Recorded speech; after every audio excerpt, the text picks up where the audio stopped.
for the stash? No, it's gone, yeah. It's gone? How come? Huh? This time. So you tell the guys if they made it 8, they'd get 2 weeks off, or what? Yeah, you know what? The way the first period started, I wasn't sure if some guys had already taken off. But no, you know what? It's a great way to go out. You know, we finished this on a real good note, and you know, against a desperate Islander team, and found a way to get ourselves another 2 points.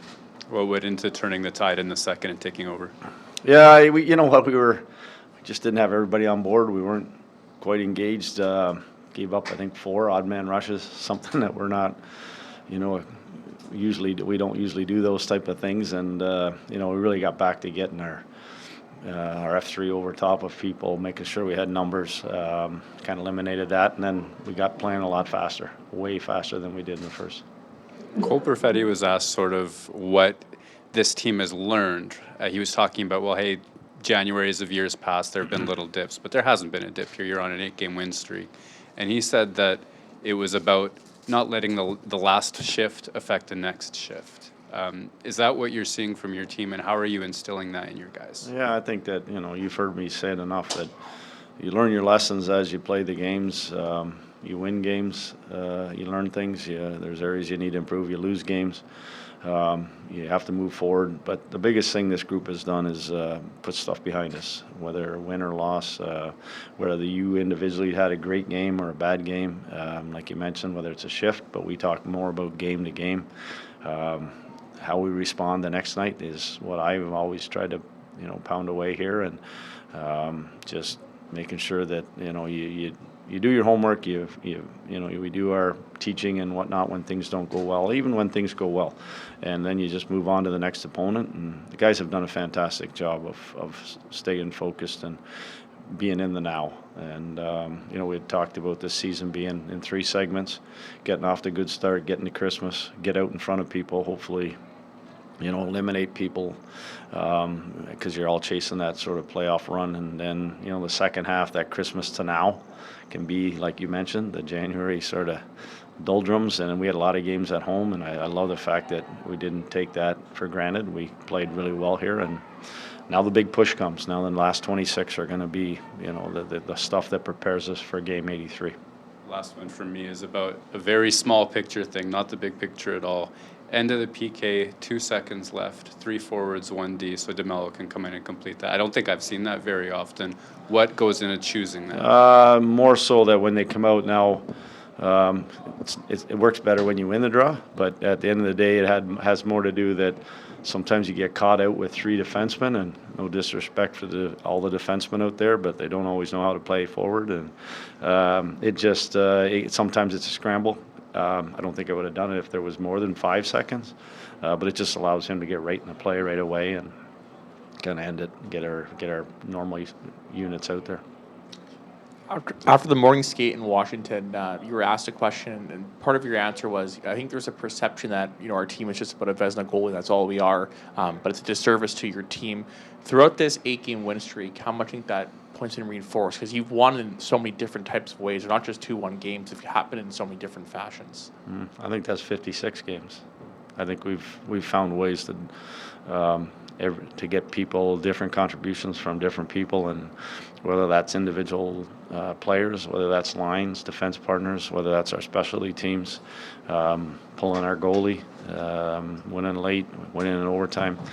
I'd like to think we're a pretty well-rounded team, and that's part of what our group, I think, can be, you know, pretty excited about, that we on different nights, different people step up. And for me, you know, you need extremely strong goaltending to win in this league. We obviously know what we have there, but the biggest thing is how much of a contribution we're getting from everybody. We had a ton of injuries to our defense. We had people step up our depth. You know, look at what's happening right now with Morgan and Adam and Morgan out. A lot of guys have stepped up. So that's the stuff that I see. That's why we're more of a team than maybe some people think we are. Cole also talked about, as you mentioned before, about the, you know, shift by shift, moving on mindset and whatnot, but how in the past, obviously, you guys have had strong starts. and then kind of there's been that dip. But that mindset now amongst the team of taking things day by day, like how much have you seen an improvement in that, and how it could hopefully correlate to continuing success as the year goes on? Yeah, that's growth, right? That's growth.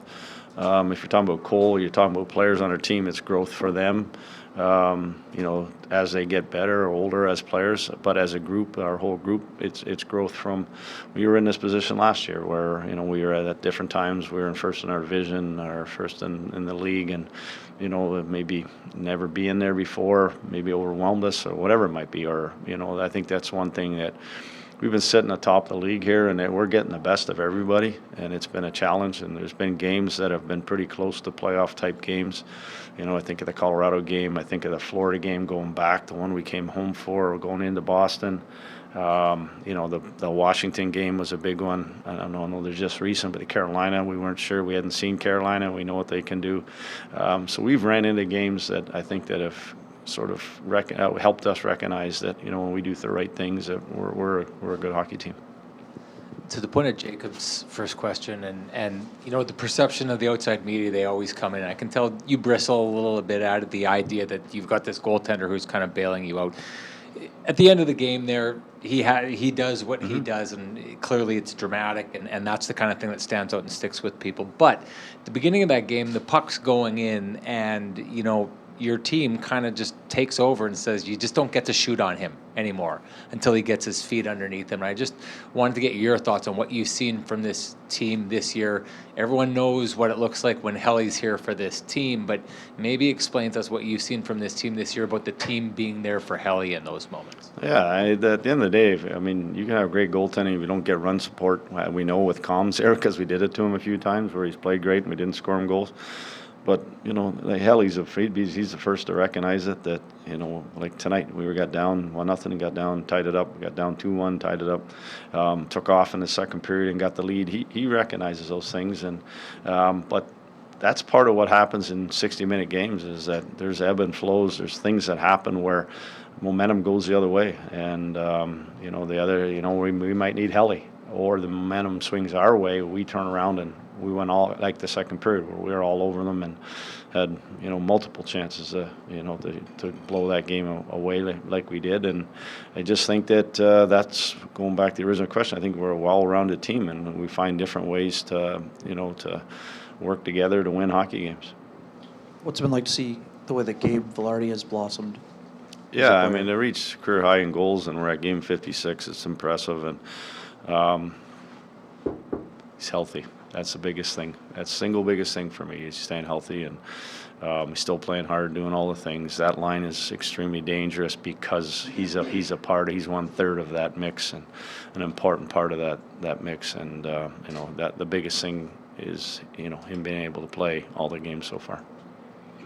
Yeah, thanks. You guys too. See you in a couple weeks.